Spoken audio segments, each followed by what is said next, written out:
وَلَقَدْ يَسَّرْنَا الْقُرْآنَ لِلذِّكْرِ فَهَلْ مِن مُّدَّكِرٍ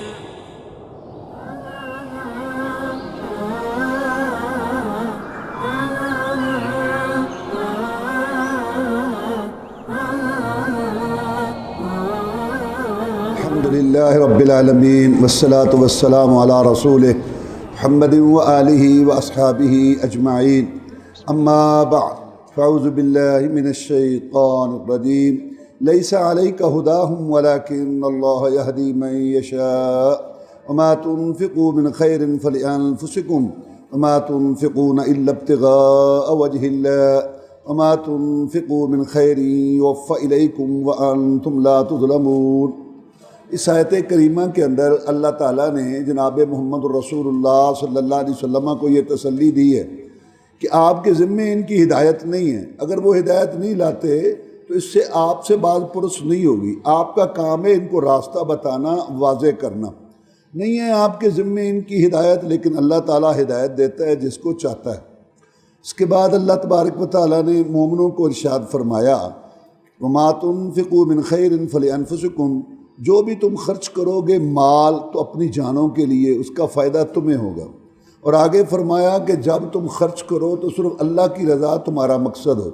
وما تنفقون الا ابتغاء وجہ اللہ، اور نہیں خرچ کرتے تم مگر اللہ تعالیٰ کے چہرے کی طلب کے لیے، اللہ کو خوش کرنے کے لیے۔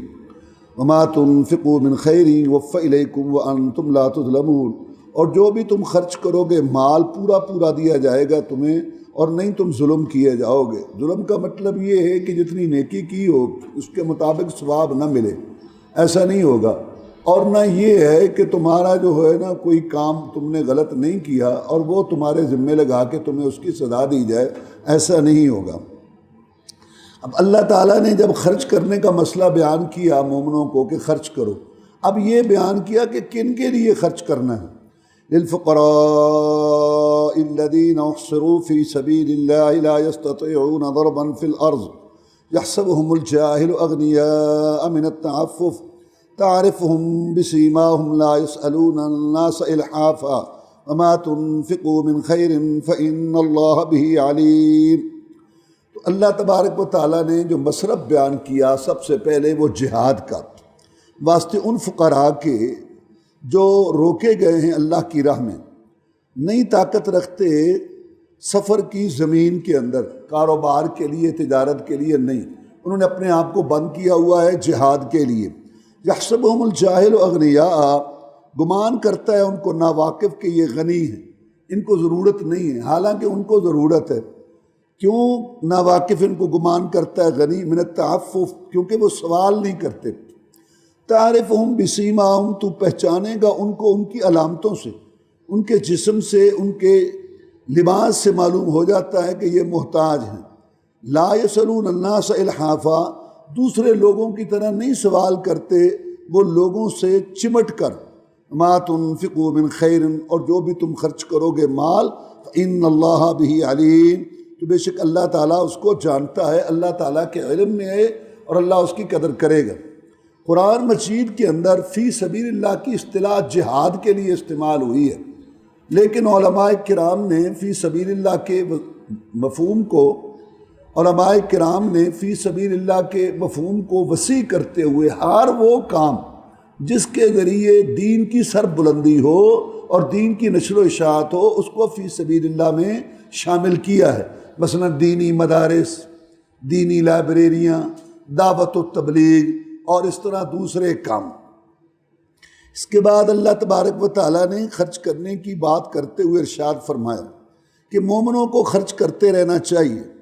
الذین ينفقون اموالهم باللیل والنہار سرا وعلانیہ فلہم اجرہم عند ربہم ولا خوف علیہم ولا هم يحزنون، وہ لوگ جو خرچ کرتے ہیں اپنے مالوں کو رات کو اور دن کو، پوشیدہ اور ظاہر، ان کے لیے اجر ہے ان کے رب کے پاس، نہ ان کو آگے کا ڈر ہوگا اور نہ ان کو پیچھے کا غم ہوگا۔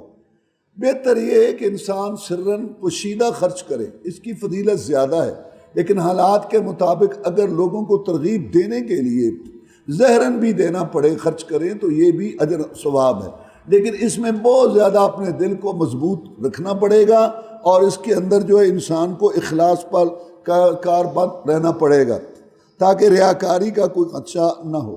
ان آیات میں اللہ تبارک و تعالیٰ نے جو دروس رکھے ہیں اس میں یہ ہے کہ مومن جب مخلص ہو کر اخلاص کے ساتھ اللہ کی راہ میں نفقات صدقات خرچ کرتا ہے تو پھر کوئی حرج نہیں ہے، چاہے وہ ظاہر کرے اور چاہے وہ مخفی طور پر خرچ کرے، لیکن مخفی طور پہ خرچ کرنا زیادہ اجر اور ثواب ہے۔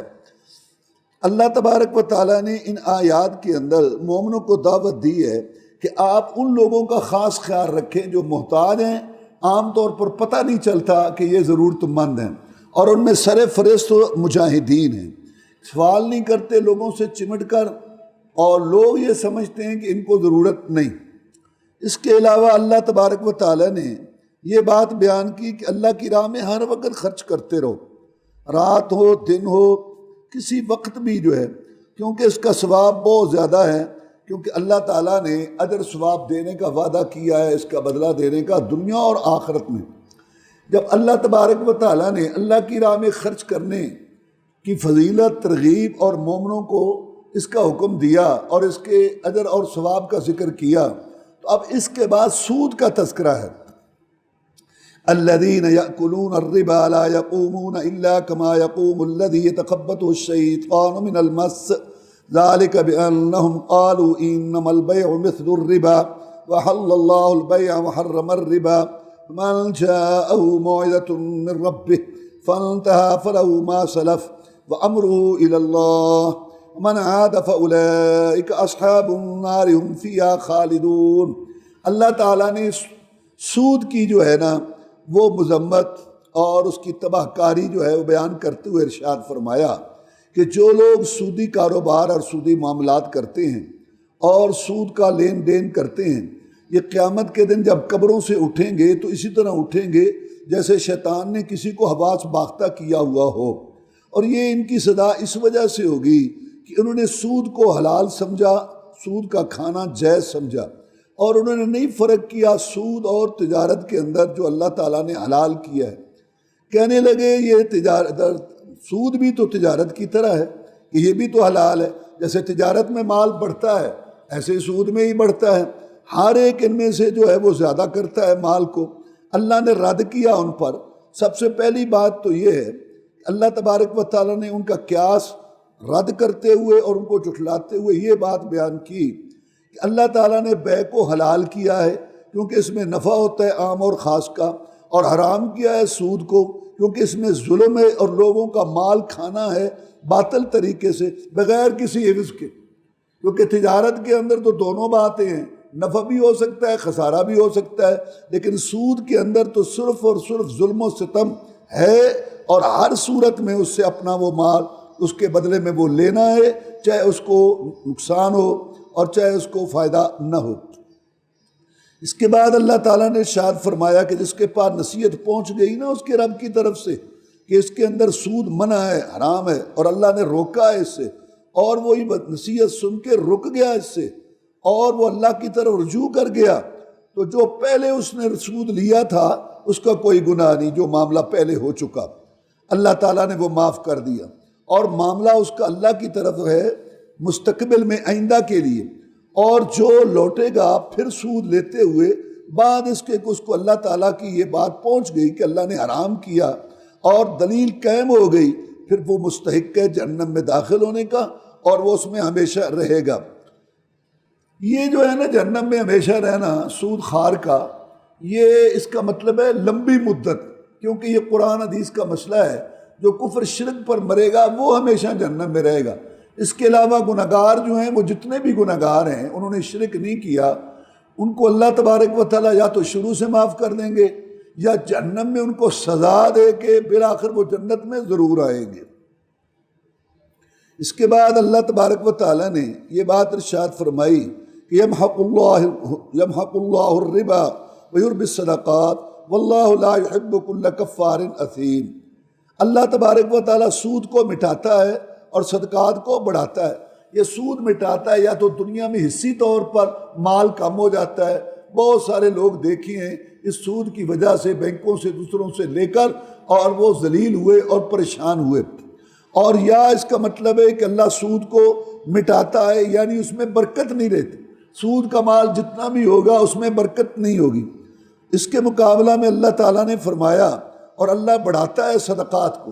حدیث میں آتا ہے کہ رسول اللہ صلی اللہ علیہ وسلم نے فرمایا جو تم صدقہ خیرات کرتے ہو اللہ اس کو ایسے پالتا ہے، بڑھاتا ہے جیسے تم گھوڑی کے بچے کو پالتے اور بڑھاتے ہو، کئی گنا بڑھا کر تمہارے صدقات کو اللہ تعالیٰ تمہیں لٹائے گا قیامت کے دن۔ واللہ لا يحب كل کفار اثیم، اور اللہ تعالیٰ نہیں پسند کرتے ہر کافر گناہ گار کو۔ یہ اللہ تعالیٰ کا طریقہ ہے کہ جب جہنم اور جہنم کے کام کرنے والوں کا تذکرہ ہوتا ہے تو اس کے بعد اللہ تعالیٰ مومنوں کا اور جنت کا تذکرہ کرتے ہیں۔ ان الذین آمنوا وعملوا الصالحات واقاموا الصلاة وآتوا الزکاة لهم اجرهم عند ربهم ولا خوف علیہم ولا هم يحزنون۔ بے شک جو لوگ ایمان لائے اور عمل کیے نیک، ایمان لائے اللہ تبارک و تعالیٰ پر، فرشتوں پر، کتابوں پر، نبیوں رسولوں پر، تقدیر پر، آخرت پر، اور انہوں نے نیک عمل کیے۔ نیک عمل کی دو شرطیں ہیں۔ پہلی شرط کہ وہ کام صرف ایک اللہ کو راضی کرنے کے لیے ہو۔ اگر انسان عمل کرے کسی کو برادری کے اندر یا علاقے گلی محلے کو خوش کرنے کے لیے کوئی عمل کرے، یا کسی قبر مزار درگاہ کے لیے، نبی ولی پیر پیغمبر کو، جن فرشتوں کو خوش کرنے کے لیے کرے، یا کوئی حکومتی اس کی سیاست ہو اس کے لیے، تو اس کو کرے، لیکن اس کو رسم کے، رواج کے، لوکوچاری کے، اپنی مجبوری کے، اس کو نیک عمل نہیں کہہ سکتا۔ نیک عمل وہی ہوگا جو خالص ایک اللہ کے لیے۔ اور دوسری شرط نیک عمل کی یہ ہے کہ اس کو اللہ نے اور اس کے رسول صلی اللہ علیہ وسلم نے نیک عمل کہا ہو، کیونکہ رسول صلی اللہ علیہ وسلم اللہ کی طرف سے بھیجا ہوا ہے، وہ بتائے گا نا کہ یہ اجر اور ثواب کا کام ہے، اور جس نے اجر دینا ہے، اس پر بدلہ دینا ہے اللہ نے، وہ بتائے گا نا کہ یہ اجر ثواب کا کام ہے۔ یہ نہیں کہ چند لوگ بیٹھ کے محفل بڑی روح پرور ہے اور پنچایت میں طے کر لیں جی بڑا اس کا اجر ہے، جی بڑا ثواب ہے، پڑھا تو قرآن ہی ہے۔ نہیں، یہ عمل نیک اللہ تبارک و تعالیٰ بیان کریں گے کہ یہ عمل نیک ہے، رسول اللہ صلی اللہ علیہ وسلم بتائیں گے کہ یہ عمل اچھا ہے۔ تو بے شک وہ لوگ جنہوں ایمان لائے، بے شک وہ لوگ جو ایمان لائے اور عمل کیے نیک اور قائم کیا نماز کو اور ادا کرتے ہیں وہ زکوٰۃ کو، ان کے لیے اجر ہے ان کے رب کے پاس، نہیں ہے ڈر ان پر آگے کا اور نہ ان کو غم ہے پیچھے کا۔ اس کے بعد اللہ تعالیٰ نے مومنوں کو خطاب کیا کہ سود چھوڑ دو۔ یا ایھا الذین آمنوا اتقوا اللہ وذروا ما بقی من الربا ان کنتم مؤمنین۔ اسلام لانے سے پہلے جاہلیت میں وہ سودی جو معاملات کرتے تھے تو اللہ نے ارشاد فرمایا اے ایمان والو اللہ تعالیٰ سے ڈرو اور چھوڑ دو جو باقی رہ گیا ہے سود، اگر تم ایمان لانے والے ہو۔ جو سودی تم کاروبار کرتے تھے جو لے چکے وہ اللہ معاف کرے گا، جو باقی رہتا ہے اس کو چھوڑ دو۔ جب تم ایمان لائے ہو اب یہ سودی کاروبار لین دین تمہارے لیے جائز نہیں ہے۔ فَإِن لَمْ تَفْعَلُوا فَأْذَنُوا بِحَرْبٍ مِّنَ اللَّهِ وَرَسُولِهِ، پس اگر تم ایسا نہیں کرو گے، یعنی بقیہ سود نہیں چھوڑو گے، تو پھر خبردار ہو جاؤ جنگ کے لیے اللہ اور اس کے رسول سے۔ جو سود کی سود کا لین دین نہیں چھوڑتا، سود کی وکالت نہیں چھوڑتا، سود کی حمایت نہیں چھوڑتا، سود کی نشر و اشاعت اور اس کا دفاع نہیں چھوڑتا، وہ جنگ کر رہا ہے اللہ اور اس کے رسول کے ساتھ۔ اتنی سخت وعید یا تو اللہ کے ولی کے ساتھ جو دشمنی کرتا ہے اس کے لیے آئی ہے، اور یا یہ سود خوار کے لیے یہ وعید آئی ہے کہ جنگ ہے اللہ اور اس کے رسول کے ساتھ۔ وَإِن تُبْتُمْ فَلَكُمْ رُؤُوسُ أَمْوَالِكُمْ وَلَا تَظْلِمُونَ وَلَا تُظْلَمُونَ وَإِن تُبْتُمْ فَلَكُمْ رُؤُوسُ أَمْوَالِكُمْ لَا تَظْلِمُونَ وَلَا تُظْلَمُونَ، اگر تم توبہ کر لو، سود چھوڑ دو، تو تمہارے لیے اصل مال ہے جو تم نے اصل قرض دیا ہوا ہے بس وہی واپس لو۔ نہ ظلم کرو اور نہ تم ظلم کیے جاؤ، نہ تو تمہارا اصل مال کوئی دبا لے، نہیں وہ اپنا لو، اور نہ تم ظلم کرو کہ وہ اصل مال کے اوپر جو ہے تم سود لو۔ اللہ تبارک و تعالیٰ معاف فرمائے، اتنا بڑا یہ کبیرہ گناہ ہے سود۔ قرآن مجید کے اندر آپ نے سن لیا، حدیث میں ہے رسول اللہ صلی اللہ علیہ وسلم نے فرمایا لعن اللہ آکل الربا وموکلہ وکاتبہ وشاہدہ، اللہ تعالیٰ کی لعنت ہو، یہ رسول اللہ صلی اللہ علیہ وسلم لعنت کر رہے ہیں، اللہ تعالیٰ کی لعنت ہو سود کھانے والے پر، کھلانے والے پر، لکھنے والے پر اور اس کی گواہی دینے والے پر۔ رسول اللہ صلی اللہ علیہ وسلم نے فرمایا اگر سود کے گناہ کو تقسیم کیا جائے اور اس کے حصے بنائے جائیں تو کم از کم گناہ ہے اپنی ماں سے منہ کالا کرنا۔ اور اسی طرح آپ نے فرمایا کہ تھوڑا سا سود کھانا ایسے ہے جیسے 36 دفعہ زنا کرنا، اس سے بھی یہ برا ہے تھوڑا سا سود لینا۔ لیکن بڑے افسوس کی بات ہے تمام مسلمان حکومتیں اور عوام کی اکثریت اسی سود کے اندر جو ہے وہ لگے ہوئے ہیں، دنیا بھی تباہ کر رہے ہیں اور اپنی آخرت بھی تباہ کر رہے ہیں۔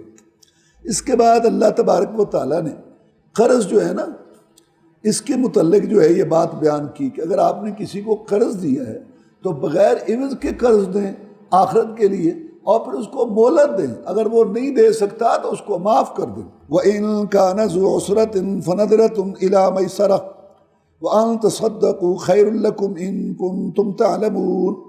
اگر تنگی والا ہے نا، آپ نے اس کو قرض دیا تھا اور وہ تنگ دست ہے تو وہ قرض ابھی نہیں دے سکتا، فَنَظْرَةٌ إِلَىٰ مَيْسَرَةٍ، مہلت دو اس کو آخرت تک، مہلت دو اس کو آسانی تک، اور اگر تم صدقہ کر دو یعنی معاف کر دو تو یہ بہتر ہے تمہارے لیے اگر تم جانو۔ بعض لوگ یہ کہتے ہیں کہ میں نے اس کو قرض دیا ہے، اگر مجھے اس کا معاوضہ نہ ملے تو مجھے کیا فائدہ؟ بھئی بات ساری دنیا ہی نہیں ہے، مومن کے لیے اصل زندگی آخرت کی ہے۔ آپ آخرت کا اجر، آخرت کا ثواب اس کو سامنے رکھیں اور آپ اس کو اس لیے یہ قرض دیں کہ اللہ تعالیٰ آپ کو اجر دے گا۔ اچھا آپ کا پیسہ محفوظ رہے گا، واپس آ جائے گا، لیکن آپ کو صدقہ کا اجر ملے گا، ثواب ملے گا کہ گویا آپ نے اپنے بھائی پر صدقہ کیا ہے۔ اگر وہ نہیں دے سکتا تو معاف کرو، اگر دے سکتا ہے تو اس کو آسانی کے ساتھ مہلت دو کہ بھائی جب تمہارے سے ہو سکے اور جیسے ہو سکے تھوڑا تھوڑا کر کے تو آپ دے دیں۔ اللہ کے رسول صلی اللہ علیہ وسلم نے فرمایا جو اپنے بھائی سے کوئی مشکل پریشانی دور کرے گا اللہ تعالیٰ قیامت کے دن اس کی پریشانیاں دور کرے گا۔ اور حدیث کے اندر ہے پہلے لوگوں میں رسول اللہ صلی اللہ علیہ وسلم نے بتایا کہ پہلے لوگوں میں ایک آدمی تھا، وہ فوت ہوا تو اللہ تبارک و تعالیٰ نے، اللہ کے فرشتوں نے اس سے پوچھا کہ کوئی نیکی کا تیرا کوئی کام ہے؟ تو اس نے کہا اور تو کوئی نہیں، صرف میں کاروبار جو کرتا تھا تو میں اپنے کارندوں کو کہتا تھا کہ جو دے سکتا ہے نا، قرض جب میں دیتا تھا کسی کو تو یا سودا دیتا تھا تو میں کہتا تھا جو دے سکتا ہے نا اس کو مہلت دو، آسانی سے لو، اس کو پریشان نہ کرو، اور جو نہیں دے سکتا نا اس کو معاف کرو، شاید اللہ ہمیں معاف کر دے۔ تو یہ بات جو ہے ہم نے اللہ تبارک و تعالیٰ نے فرمایا اس بات کی وجہ سے کہ میرا بندہ مخلوق ہو کر جب لوگوں کو معاف کرتا تھا، میں اللہ خالق زیادہ حقدار ہوں کہ میں اس کو معاف کروں، پھر اللہ نے اس کو معاف کر دیا اس عمل کی وجہ سے۔ وَاتَّقُوا يَوْمًا تُرْجَعُونَ فِيهِ إِلَى اللَّهِ ثُمَّ تُوَفَّىٰ كُلُّ نَفْسٍ مَا كَسَبَتْ وَهُمْ لَا يُظْلَمُونَ۔ اللہ تعالیٰ نے اس آیت میں ڈرایا کہ یہ معاملات سود کے اور دوسرے لوگوں کو پریشان کرنے والی باتیں چھوڑ دو، ڈرو اس دن سے کہ لٹائے جاؤ گے تم اس میں اللہ کی طرف، پھر پورا پورا دی جائے گی ہر جان ما کسبت، جو اس نے کمائی کی، جو اس کے اعمال ہیں، وہم لا یظلمون، اور وہ ظلم نہیں کیے جائیں گے۔ ان آیات میں اللہ تعالیٰ نے یہ بات بیان کی کہ سب سے بڑے کبیرہ گناہوں میں سے ایک بڑا گناہ سود کا کھانا ہے۔ اس لیے اللہ نے دھمکی دی سود کھانے والے کو کہ دنیا کے اندر اس کا مال تباہ ہوگا اور آخرت میں بالکل باولے حواس باختہ شخص کی طرح اٹھے گا۔ اور اس کے اندر یہ بھی سبق ہے کہ شریعت کے معاملات پر عمل کرنا چاہیے، چاہے ان کا تعلق مالی معاملات سے ہو۔ کیوں؟ اگر شریعت کے احکام پر عمل کرتے ہوئے مالی معاملات کیے جائیں تو اللہ اس میں برکت نازل کرتا ہے اور اس کو بڑھاتا ہے۔ اور اسی طرح اللہ تبارک و تعالیٰ نے یہاں یہ بیان کیا کہ جو تنگ دست کو مہلت دیتا ہے یا اس کو معاف کر دیتا ہے تو بہت اجر ہے جو شخص یہ عمل کرتا ہے۔ اس کے بعد اللہ تبارک و تعالیٰ نے قرض اور لین دین کے مسائل بیان کیے، اور جب یہ آیت اب جو شروع ہو رہی ہے یہ قرآن مجید کی سب سے بڑی آیت ہے الفاظ اور حروف کے لحاظ سے، اور اس میں قرض کے مسائل ہیں اور گروی کے رہن کے مسائل ہیں۔ اس سے معلوم ہوتا ہے کہ اسلام نے معاشیات کو کتنی اہمیت دی۔ یا ایھا الذین آمنوا اذا تداینتم بدین الی اجل مسمی فاکتبوہ ولیکتب بینکم کاتب بالعدل ولا يأب كاتب أن يكتب كما علمه الله فليكتب وليملل الذي عليه الحق وليتق الله ربه ولا يبخس منه شيئا۔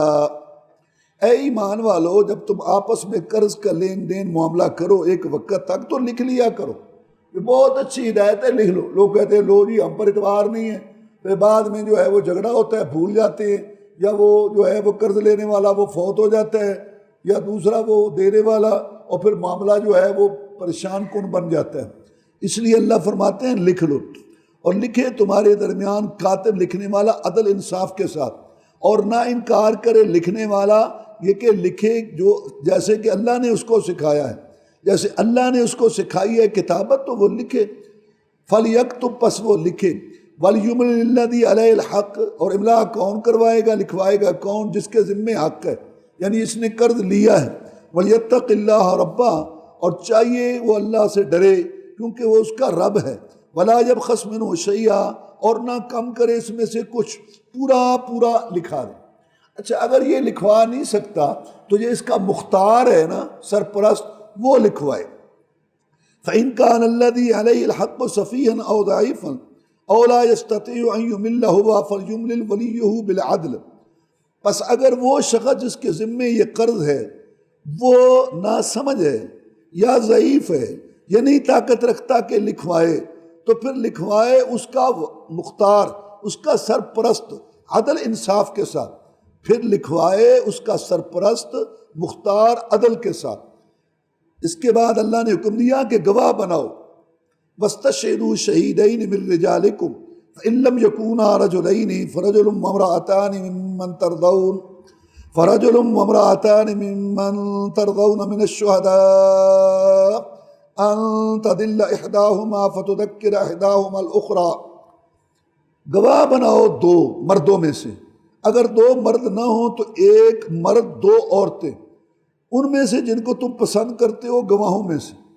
یہ کیوں ہے دو عورتیں؟ اس لیے اگر بھول گئی ان دونوں میں سے ایک تو یاد کرا دے گی ان دونوں میں سے دوسری۔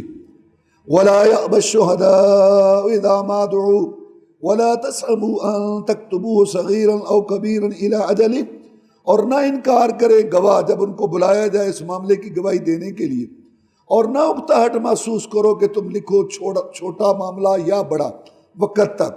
ذالکم اقسط عند اللہ واقوم للشہادہ وادنی اللہ ترتابوا، یہ لکھنا جو ہے نا یہ زیادہ انصاف والی بات ہے اللہ کے ہاں، اور زیادہ معاملہ کو سیدھا رکھنے والی ہے گواہی کے لیے، اور یہ زیادہ قریب ہے اس سے کہ تم شک کرو۔ اگر نقد معاملہ ہو لین دین تو پھر اس میں لکھنے کی ضرورت نہیں۔ الا ان تکون تجارت حاضرۃ تدیرونھا بینکم، مگر یہ کہ تجارت ہو سامنے جو تم لو ایک دوسرے سے آپس میں، پس فلیس علیکم جناح اللہ تکتبوہا، پس نہیں ہے تمہارے اوپر گناہ یہ کہ تم اس کو نہ لکھو۔ اگر معاملہ ہاتھوں ہاتھ ہو لین دین تو پھر اس کے لکھنے کی ضرورت نہیں ہے۔ وَأَشْهِدُوا إِذَا تَبَايَعْتُمْ، اور گواہ بناؤ جب تم خرید و فروخت کرو۔ وَلَا يُضَارَّ كَاتِبٌ وَلَا شَهِيدٌ، نہ تکلیف دیا جائے لکھنے والا اور نہ گواہ، وقت بے وقت اس کو تنگ کرنا اور اس پہ سختی کرنا نہیں، ان کو تنگ نہ کیا جائے، پریشان نہ کیا جائے۔ ان کو حکم ہے گواہوں پہ کہ گواہی دو، لکھنے والوں کو حکم ہے کہ تو لکھ، لیکن دوسروں کو یہ حکم ہے کہ ان کو تنگ نہ کرو، پریشان نہ کرو۔ وَإِن تَفْعَلُوا فَإِنَّهُ فُسُوقٌ بِكُمْ، اگر تم ایسا کرو گے، ان کو تنگ کرو گے تو یہ نافرمانی ہے، یعنی گناہ ہے۔ وَاتَّقُوا اللَّهَ، اور اللہ سے ڈرو۔ وَيُعَلِّمُكُمُ اللَّهُ، اللہ تبارک و تعالیٰ تمہیں سکھائے گا۔ اگر اللہ تعالیٰ سے تم ڈرو گے تو اللہ تعالیٰ تمہیں علم دے گا۔ وَاللَّهُ بِكُلِّ شَيْءٍ عَلِيمٌ، اور اللہ ہر چیز کو جاننے والے ہیں۔ اس آیت کے اندر اللہ تبارک و تعالیٰ نے یہ بات بیان کی ہے کہ اچھی طریقہ سے ایک دوسرے کے ساتھ جو ہے اعتماد کرنا چاہیے اور لکھت پڑھت کر لینی چاہیے تاکہ بعد میں جھگڑا تنازع نہ ہو۔ اور پھر جو ہے نا وقت جو ہے نا مقرر وہ بھی طے ہونا چاہیے کہ قرض کس وقت تک ہے، اور اس کے اندر یہ بھی مشروع ہے کہ گواہ بناؤ جب تم قرض دو اور قرض لو تو اس پر گواہ ہو۔ اور پھر یہ بھی بات ہے کہ کتابت عدل و انصاف کے ساتھ ہونی چاہیے، بہترین عبارت ہو، بہترین الفاظ ہوں، معاملہ بالکل واضح ہو، کوئی کسی قسم کا اس میں الجھاؤ نہ ہو۔ اور اسی طریقہ سے جو لوگ یہ معاملات کرتے ہیں ان کو تنگ پریشان نہ کیا جائے، چاہے وہ لکھنے والے ہوں، چاہے وہ گواہی دینے والے ہوں، چاہے قرض دینے والے ہوں، چاہے لینے والے ہوں، معاملات بہت اچھی طرح سے انصاف اور عدل کے ساتھ کرو۔ اچھا، اگر ایسا ہے کہ آپ سفر کے اندر ہیں لیکن یہ اقامت میں بھی معاملہ جائز ہے، کوئی لکھنے والا نہیں ہے، تو اس کا پھر کیا طریقہ ہوگا؟ پھر کوئی چیز گروی رکھ لو ضمانت کے طور پر۔ وَإِن كُنتُمْ عَلَى سَفَرٍ وَلَمْ تَجِدُوا كَاتِبًا فَرِهَانٌ مَّقْبُوضَةٌ فَإِنْ أَمِنَ بَعْضُكُمْ بَعْضًا فَلْيُؤَدِّ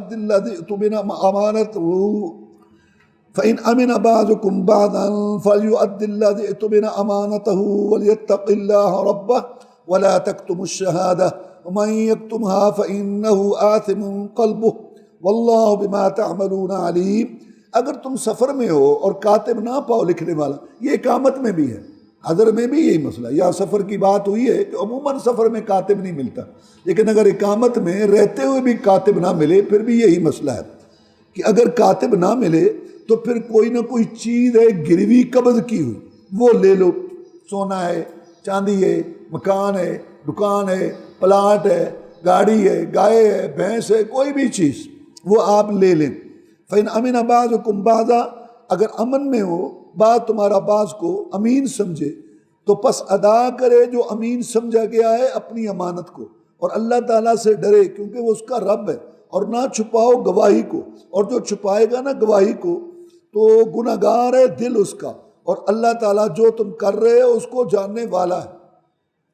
جب انسان گروی کوئی چیز رکھے، کسی کو قرض دے اور اس سے کوئی چیز گروی لے، تو یہ شخص قرض دینے والا اس گروی چیز سے فائدہ نہیں اٹھا سکتا، کیوں؟ وہ چیز مالک کی ہے۔ مثلا کسی نے دکان لے لی ہے، قرض دیا اور دکان لے لی، ٹھیک ہے، رجسٹری اپنے پاس کر لو، تالا چابی اپنے پاس کر لو، دکان تمہارے کنٹرول میں آ گئی، لیکن اس سے تم فائدہ نہیں اٹھا سکتے۔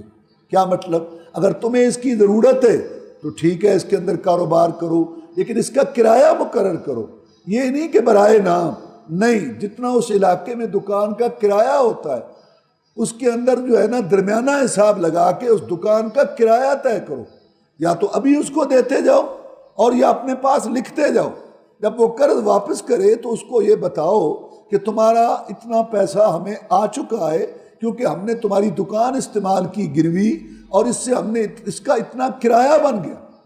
بغیر کرائے کے رہنا یا برائے نام کرایہ مقرر کرنا گروی دکان کا، یہ سود ہے۔ ہر قرض جس کے ساتھ فائدہ اٹھایا جائے وہ سود ہے۔ دیکھو تمہارا پیسہ تو ویسے کا ویسے کھڑا ہے اور تم یہ دکان سے فائدہ اٹھا رہے ہو، یہ کس کے عوض ہے؟ یہ سود ہے۔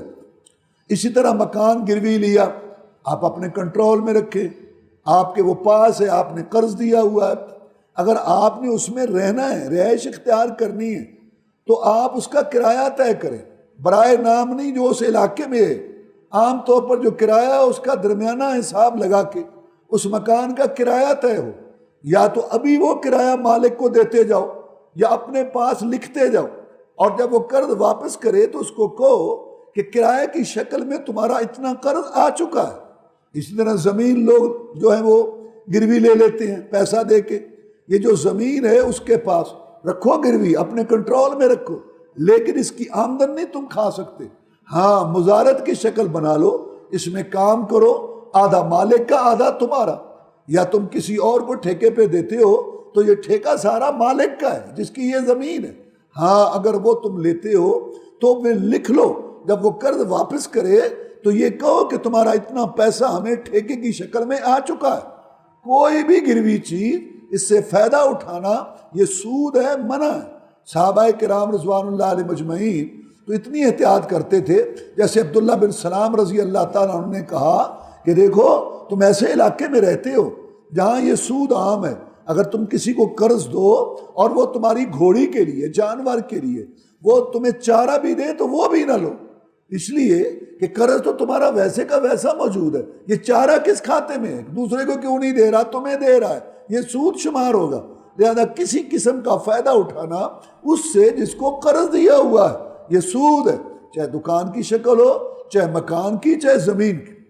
اگر آپ کو ضرورت نہیں ہے دکان کی، مکان کی، آپ دوسرے کو کرائے پر دیں، کرایہ مالک کا ہے، چاہے اس کو ابھی دیتے جاؤ، چاہے اپنے پاس رکھو اور اس کو لکھو، اور جب وہ قرض واپس کرے تو کہو کہ تمہارا اتنا قرض ادا ہو چکا ہے، سوائے دو چیزوں کی۔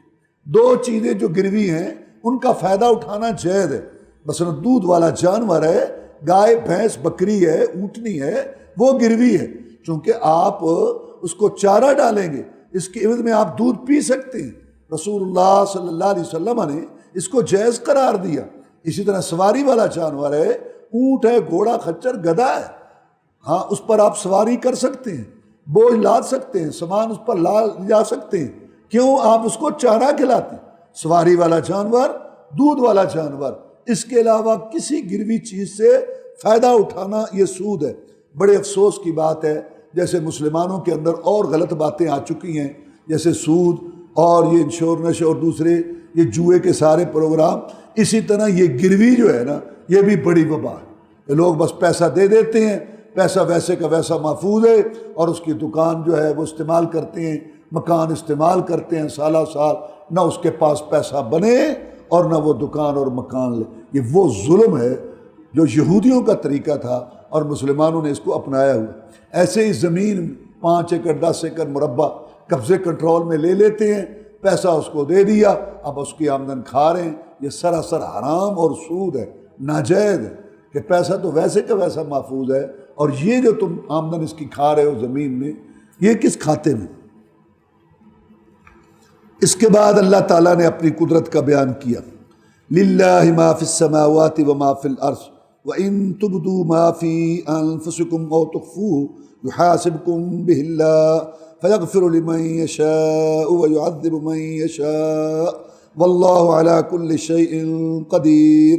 اللہ ہی کے لیے جو آسمانوں میں اور جو زمین میں، اور جو تم چھپاتے ہو نا، وَإِن تُبْدُوا مَا فِي أَنفُسِكُمْ، اور اگر تم چھپاؤ اپنی جانوں کے اندر کوئی بات، اور تخفوہ، وَإِن تُبْدُوا مَا فِي أَنفُسِكُمْ أَوْ تُخْفُوهُ، اگر تم ظاہر کرو جو تمہارے جانوں میں ہے، اندر دل میں اس کو ظاہر کرو یا اس کو چھپاؤ، محاسبہ کرے گا اللہ تعالیٰ تمہارا اس پر، پس معاف کر دے گا جس کے لیے چاہے گا اور عذاب دے گا جس کو چاہے گا، اور اللہ ہر چیز پر قادر ہے۔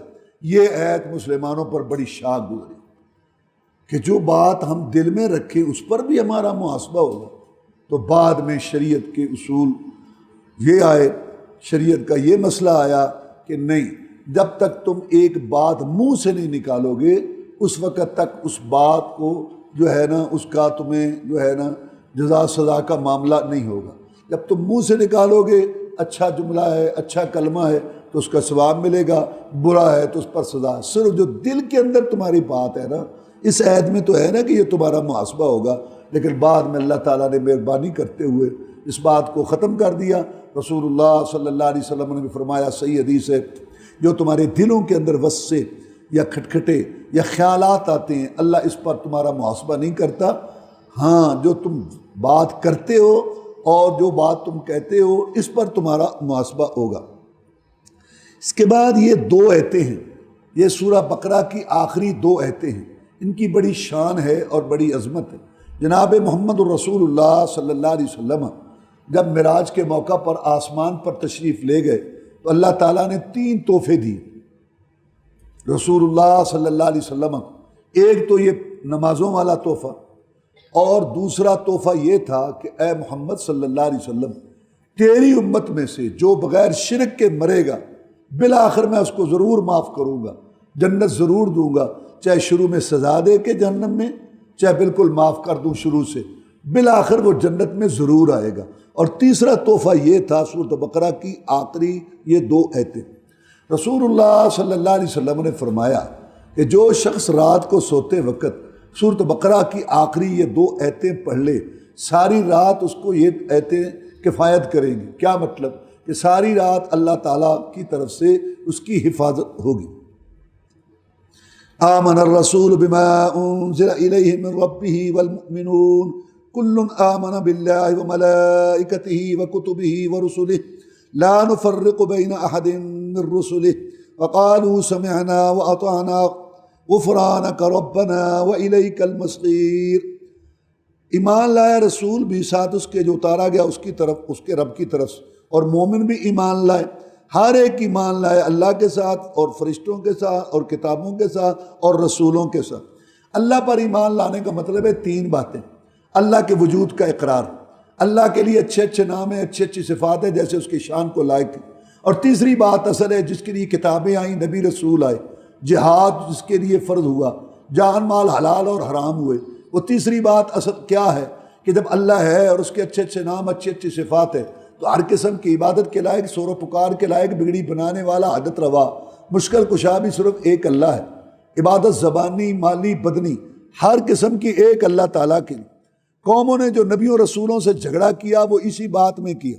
فرشتوں پر ایمان لانے کا مطلب یہ ہے کہ اللہ تعالیٰ کی نورانی مخلوق ہیں، لطیف، اجسام بدل لیتے ہیں اللہ تعالیٰ کی توفیق سے، ایک پل سے آسمان سے زمین پر آ جاتے ہیں، اللہ تعالیٰ کی نافرمانی نہیں کرتے۔ فرشتوں کی جہاں اللہ تعالیٰ نے ڈیوٹی لگائی ہے وہاں وہ اپنی اپنی ڈیوٹی ادا کر رہے ہیں، پہاڑوں پر، بادلوں پر، زمین پر، مختلف علاقوں کے اندر۔ کچھ فرشتے ہیں جو دنیا کے اندر گھومتے ہیں، صرف ایسی مجلسیں دیکھتے ہیں جیسے یہ مجلس ہے، اس میں بیٹھتے ہیں، اور جب یہ مجلس ختم ہوتی ہے ایسی تو سیدھے اللہ کے پاس جاتے ہیں۔ اللہ تعالیٰ کو تو ہر بات کا پتہ ہے، لیکن اللہ تبارک و تعالیٰ فرماتے ہیں فَاذْكُرُونِی أَذْكُرْكُمْ، تم مجھے یاد کرو میں تمہیں یاد کروں گا۔ اللہ تعالیٰ فرشتوں سے پوچھتا ہے کہ میرے بندے کیا کر رہے تھے؟ یا اللہ تجھے یاد کر رہے تھے، مانگتے کیا تھے؟ جنت، اللہم انا نسألک الجنت الفردوس۔ کیا جنت دیکھی ہے؟ نہیں، اگر دیکھ لیں تو پھر اور زیادہ شوق کریں اور مانگیں۔ کس چیز کی پناہ پکڑ رہے تھے؟ جہنم کی، اللہم اجرنا من النار۔ کیا جہنم دیکھی ہے؟ نہیں، اگر دیکھیں تو پھر کہتا پھر اور زیادہ جو ہے وہ اس سے ڈریں اور بچنے کی کوشش کریں۔ فرشتوں تم گواہ ہو، میں نے ان سب مجلس والوں کو معاف کر دیا۔ ایک فرشتہ کہتا ہے کہ یا اللہ، ایک آدمی اپنے کسی کام آیا تھا، اس کے دل کے اندر تیری محبت تھی، تیری باتیں ہو رہی تھی، وہ بیٹھ گیا سننے کے لیے، فرمایا میں نے اس کو بھی معاف کر دیا۔ قوم لا یشقی جلیسہم، ان کے ساتھ بیٹھنے والا بھی بدبخت نہیں ہوتا۔ ہر آدمی کے ساتھ دو فرشتے ہیں، دائیں طرف نیکی لکھنے والا ہے اور بائیں طرف برائی، اور ان کی ڈیوٹیاں تبدیل ہوتی ہیں عصر کی نماز میں اور صبح کی نماز میں۔ اسی طرح ہر آدمی جو پیدا ہوتا ہے، بچی یا بچہ، اس کے ساتھ ایک فرشتہ مقرر ہے۔ وہ 4 ماہ کا جب وہ ہو جائے رحم کے اندر تو اللہ تعالیٰ اس کو کہتا ہے کہ لکھ اس کی عمر کتنی ہوگی، اس کا رزق کتنا ہوگا، یہ سعادت مند ہوگا یا بدبخت ہوگا۔ تو اس طرح اور بھی بہت سارے فرشتے ہیں۔ بیت المعمور میں فرشتے 70,000 آتے ہیں جیسے رسول اللہ صلی اللہ علیہ وسلم نے بیان کیا، پھر قیامت تک ان کی باری نہیں آتی۔ اور کئی فرشتے ایسے ہیں جو سب باندھ کے کھڑے ہیں اللہ کے احکام نافذ کرنے کے لیے۔ ما یعلم جنود ربک الا ہوا، تیرے رب کا لشکر تیرا رب بھی جانتا ہے۔ اور کتابوں پر ایمان لاتے ہیں۔ کتابوں پر ایمان لانے کا مطلب یہ ہے کہ اللہ تعالیٰ کی صفات میں سے ایک صفت کلام، اللہ نے کلام کی، سنی گئی، پڑھی گئی، لکھی گئی، سمجھی گئی۔ کبھی اللہ تعالیٰ نے اپنے کلام کو نازل کیا تورات کی شکل میں، کبھی انجیل، کبھی زبور، اور قرآن کی شکل میں بھی اللہ تعالیٰ کا کلام نازل ہوا۔ پہلی کتابیں تبدیل ہو گئی، ہم ان پر صرف ایمان رکھتے ہیں، ان پر عمل نہیں کرنا، لیکن قرآن پر ایمان بھی رکھنا ہے اور اس پہ عمل بھی کرنا ہے۔ رسولوں پر ایمان لانے کا مطلب یہ ہے کہ کچھ لوگوں کو اللہ تبارک و تعالیٰ منتخب کرتے ہیں اور ان کو نبوت رسالت عطا فرماتے ہیں، اور رسالت جو ہے یہ وہبی چیز ہے، کسبی نہیں کہ وہ کمائی کر کے نیکیاں کر کے نبی رسول بن جائے، نہیں، یہ اللہ تعالیٰ کی طرف سے نبی رسول ہوتے ہیں۔ اللہ تعالیٰ نے رسول بھی بھیجے، نبی بھی بھیجے۔ رسول وہ ہوتے ہیں جن کو اللہ تعالیٰ نئی کتاب اور شریعت دے کے بھیجے۔ انبیاء وہ ہوتے ہیں جو پہلے لائی ہوئی شریعت کی تبلیغ کے وہ مکلف ہوتے ہیں، پابند ہوتے ہیں۔ رسول زیادہ ہیں، نبی زیادہ ہیں، رسول تھوڑے۔ ہر رسول نبی ہوتا ہے، کیوں؟ بنیادی چیزیں ایک ہی ہیں، اللہ پر ایمان لانا، شرک سے بچنا، رسولوں پر ایمان لانا۔ دنیا فانی ہے، آخرت باقی رہنے والی ہے، جنت، جہنم، فرشتے، ان پر ایمان رکھنا، یتیم کا مال نہیں کھانا، ظلم و زیادتی نہیں کرنا، یہ بنیادی چیزیں ایک ہی ہیں۔ لہذا ہر رسول نبی بھی ہوتا ہے کہ یہ پہلی لائی ہوئی باتیں جو ہے ان کو بھی پہنچاتا ہے، چونکہ نئی شریعت ہے اس لیے وہ رسول ہے، اس کے پاس کتاب آئی ہے اور نئی شریعت آئی ہے۔ ہر رسول نبی ہوتا ہے لیکن ہر نبی رسول نہیں ہوتا۔ اللہ تعالیٰ نے رسولوں میں سے 5 رسول افضل بنائے، ان کو اولو العزم کہا جاتا ہے۔ نوح علیہ السلام، ابراہیم علیہ السلام، موسیٰ علیہ السلام، عیسیٰ علیہ السلام، محمد رسول اللہ صلی اللہ علیہ وسلم، اور ان کو اولو العزم پیغمبر کہا گیا ہے۔ اور ان کا 2 آیتوں میں اکٹھا ذکر ہے، سورۃ احزاب کی ایک آیت میں اور سورہ شورى کی ایک آیت میں، اور ان 5 میں 2 افضل ہیں، اور وہ ہیں خلیلان، ابراہیم علیہ السلام اور محمد الرسول اللہ صلی اللہ علیہ وسلم۔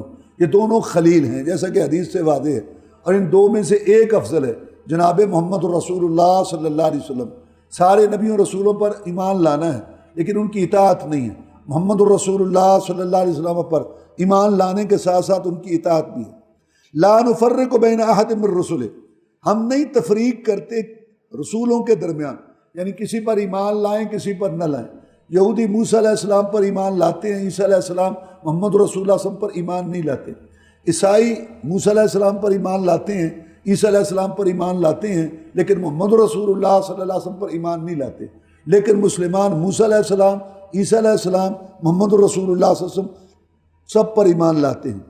اور مسلمان قالو کہتے ہیں سمعنا، ہم نے سن لی بات، واطعنا، اور ہم نے اطاعت کی، غفرانک، یا اللہ تو ہمیں معاف کر دے، وإلیک ربنا وإلیک المصیر، اے ہمارے رب تیری طرف ہی ہے لوٹنا۔ لا یکلف اللہ نفسا الا وسعها لها ما کسبت وعلیہا ما اکتسبت، اللہ تعالیٰ نہیں تکلیف دیتے کسی جان کو مگر اس کی طاقت کے مطابق، اس کے لیے جو انہوں نے نیکیاں کی، وَلَا، اور ان پر وبال ہے جو انہوں نے گناہ کیے۔ ربنا لا تؤاخذنا ان نسینا او اخطأنا، اے رب ہمارا مواخذہ نہ کیجیے اگر ہم بھول جائیں یا ہم سے کوئی چوک غلطی ہو جائے۔ ربنا، اے رب ہمارے، ولا تحمل علینا اصرا کما حملته علی الذین من قبلنا، اے رب ہمارے نہ ڈال ہمارے اوپر بوجھ جیسے کہ آپ نے ڈالا تھا ان لوگوں پر جو ہم سے پہلے تھے۔ اب پہلے لوگوں کا کپڑا پلید ہوتا تھا تو ان کو کاٹنا پڑتا تھا، ہمارے لیے پانی کا نظام ہے، ہم دھو لیتے ہیں۔ اسی طرح اور باتیں، ربنا ولا تحملنا ما لا طاقت لنا به، اے رب ہمارے نہ اٹھوائیو ہم پر ایسی چیز جس کی ہمیں طاقت نہیں۔ واعف عنا، ہم سے درگزر کیجیے، واغفر لنا، ہمیں معاف کر دیجیے، وارحمنا، ہم پر رحم کیجیے، انت مولانا، آپ ہی ہمارے مددگار ہیں، فانصرنا علی القوم الکافرین، پس ہماری مدد کیجیے کافر قوم کے خلاف۔ ان آیات کے اندر گروی چیز لینا دینا اس کی جو ہے اجازت ہے، لیکن جیسے میں نے بتایا اس سے فائدہ نہیں اٹھایا جا سکتا۔ اور ان آیات میں یہ بات بیان ہوئی ہے کہ گواہی چھپانا حرام ہے، گواہی ادا کرنی چاہیے، جو گواہی نہیں دیتے ضرورت کے وقت وہ گناہ گار ہیں۔ اور اللہ تعالیٰ نے یہ بات بیان فرمائی کہ اللہ تعالیٰ کا علم کامل ہے، اللہ تعالیٰ کو مخلوق کے دلوں کی باتوں کا بھی پتہ ہے۔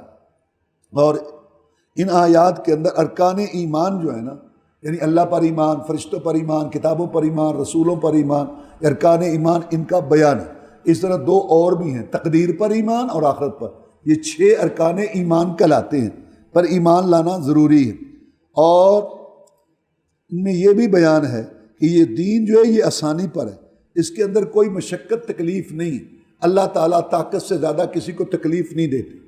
سورہ آل عمران، سورہ آل عمران کے اندر جو ہے نا اللہ تبارک و تعالیٰ نے عیسائیوں کے ساتھ جو ہے وہ بات اور عیسائیوں کو سمجھایا اور ان کے جو اعتراضات تھے ان کا رد کیا۔ جیسے کہ سورہ بقرہ کے اندر یہودیوں کے ساتھ بات چیت تھی، کیونکہ سورہ فاتحہ میں 2 گروہوں کا تذکرہ تھا نا، المغضوب علیہم یہودی، الضالین گمراہ یعنی نصارہ۔ تو سورۃ بقرہ کے اندر جو تفصیلات ہیں وہ یہودیوں کے ساتھ ہیں، اور سورہ آل عمران کے اندر جو ہیں وہ زیادہ جو ہے بات چیت عیسائیوں کے ساتھ۔ الف لام میم، اس پر بات ہو چکی۔ اللہ لا الہ الا هو الحی القیوم، اللہ کا ذاتی نام ہے، نہیں ہے کوئی سچا معبود مگر وہی، نہیں ہے کوئی سچا معبود مگر وہی۔ دعوت باقی دعوے تو بہت کرتے ہیں، یہ بھی ہے یہ بھی، تو یہ سارے جھوٹے ہیں۔ لہو دعوت الحق، حق کی پکار صرف ایک اللہ کے لیے، وَإِنَّمَا يَدْعُونَ مِن دُونِهِ هُوَ الْبَاطِلُ، اللہ کے علاوہ جو پکارے ہیں وہ سب جھوٹی ہیں۔ اللہ کے متعلق پکار سچی ہے، اللہ مشکل کشا ہے، ہاں ہے، حاجت روا ہے، ہاں ہے، رزق دیتا ہے دیتا ہے، اولاد دیتا ہے دیتا ہے، صحت دیتا ہے دیتا ہے، ذرے ذرے پتے پتے پر اس کا کنٹرول ہے؟ ہاں ہے۔ اللہ تعالیٰ کے لیے اس بات کرو، اسی کے لیے سچی پکار۔ کیا اللہ تعالیٰ کے علاوہ کوئی نبی ولی پیر پیغمبر جن فرشتہ گدی درگاہ آستانے والا مشکل کشا ہے؟ نہیں۔ کوئی داتا ہے؟ نہیں۔ کوئی گنج بخش ہے؟ خزانے بخشنے والا؟ نہیں۔ سوئی بخش بھی کوئی نہیں۔ کیا اللہ کے علاوہ کوئی رزق دینے والا، کوئی صحت دے؟ نہیں۔ اللہ کے لیے ثابت کرو، دوسرے کے لیے نفی کرو۔ لہو دعوت الحق، اللہ کے لیے سچی پکار ہے۔ وَإِنَّمَا يَدْعُونَ مِن دُونِهِ الْبَاطِلَ، اور جن کو اللہ کے علاوہ پکارا جاتا ہے وہ پکارے جھوٹی ہیں۔ لا الہ الا ہوا کا صحیح معنی یہی ہے، نہیں ہے کوئی سچا معبود مگر وہی، باقی جتنے بھی ہیں یہ سارے جھوٹے ہیں۔ هو الحی القیوم، یہ اسم اعظم ہے۔ حدیث میں ہے نا کہ 3 ایتوں میں اسم اعظم ہے، آیت الکرسی اور یہ اور سورہ طٰہٰ وعنت الوجوہ الحی القیوم۔ یہ 3 ایتیں پڑھ کے جو دعا کرے اللہ تعالیٰ اس کی دعا کو رد نہیں کرتے۔ الحی، اس کی زندگی کامل ہے، اونگ نہیں ہے، نیند نہیں ہے، اور اللہ تعالیٰ عاجز نہیں، اس کو جو بھوک نہیں لگتی، پیاس نہیں لگتی، ان چیزوں سے وہ پاک ہے، اور پھر زندگی کامل مکمل ہے، کسی کا محتاج نہیں، نہ اس کی بیوی نہ اولاد۔ القیوم، اللہ قائم ہے خود بخود، اپنے قائم ہونے میں کسی کا محتاج نہیں ہے۔ ساری کائنات اللہ تعالیٰ کی محتاج ہے قائم ہونے میں، اللہ تعالیٰ نے ان کو قائم کر رکھا ہے۔ اللہ تبارک و تعالیٰ قائم ہونے میں کسی کا محتاج نہیں ہے، باقی ساری مخلوق قائم ہونے میں اس کی محتاج ہے۔ نزل علیک الکتاب بالحق مصدقا لما بین یدیہ وانزل التوراۃ والانجیل، نازل کی اللہ تعالیٰ نے تجھ پر کتاب حق کے ساتھ، یہ سچی کتاب ہے، یہ تصدیق کرتی ہے اس کے جو اس سے پہلے جو پہلے کتابیں آئیں ان کی قرآن تصدیق کرتا ہے۔ پہلی کتابوں میں تھا کہ اللہ ایک ہے، قرآن نے بھی کہا اللہ ایک ہے۔ پہلی کتابوں میں تھا اللہ کے ساتھ شرک نہیں کرنا، قرآن نے بھی کہا شرک نہیں کرنا۔ پہلی کتابوں میں تھا انبیاء رسول آتے ہیں، قرآن نے بھی کہا انبیاء رسول رسول آتے ہیں۔ پہلی کتابوں میں تھا دنیا فانی آخرت باقی رہنے والی، جنت جہنم کا تذکرہ تھا، قرآن میں بھی ہے۔ یہ تصدیق کرنے والی ہے جو پہلی کتابیں، اور اللہ تعالیٰ نے نازل کیا تورات اور انجیل کو۔ یہ قرآن بھی ایسے اللہ نے نازل کیا جیسے تورات اور انجیل کو نازل کیا۔ تو جب یہ یہودی تورات کو مانتے ہیں، عیسائی انجیل کو مانتے ہیں، تو ان کو قرآن کو بھی ماننا چاہیے، یہ بھی اسی طرح کتاب ہے جیسے وہ کتابیں تھیں۔ من قبل ھدی للناس، یہ نازل کی تھی اللہ تعالیٰ نے کتابیں تورات اور انجیل اس سے پہلے، یعنی قرآن سے پہلے، ہدایت کا باعث تھی لوگوں کے لیے اپنے وقت میں۔ وانزل الفرقان، اور نازل کی اللہ تعالیٰ نے فرقان، یہ قرآن کی صفت ہے، یعنی کہ فرق کرنے والی یہ کتاب ہے حق اور باطل کے درمیان۔ ان الذین کفروا بآیات اللہ لہم عذاب شدید واللہ عزیز ذو انتقام، بے شک وہ لوگ جنہوں نے کفر کیا اللہ کی آیتوں کے ساتھ ان کے لیے سخت عذاب ہے، اور اللہ تبارک و تعالی غالب ہے، انتقام لینے والا ہے۔ اس کے اندر اللہ تبارک و تعالی نے ان لوگوں کو وعید دی جو قرآن کو نہیں مانتے، یہود و نصارہ ہوں یا دوسرے ہوں، جو پہچانتے ہیں اس کے باوجود وہ نہیں مانتے، تو اللہ تبارک و تعالیٰ کے عذاب کے مستحق ہوں گے۔ اور اللہ غالب ہے، جب انتقام لینے پہ آئے، پکڑنے پہ آئے تو کوئی اس سے بچ نہیں سکتا۔ دلیل، ان اللہ لا یخفی علیہ شیء فی الارض ولا فی السماء، بے شک اللہ تعالیٰ نہیں ہے مخفی اس پر کوئی چیز زمین اور آسمان میں۔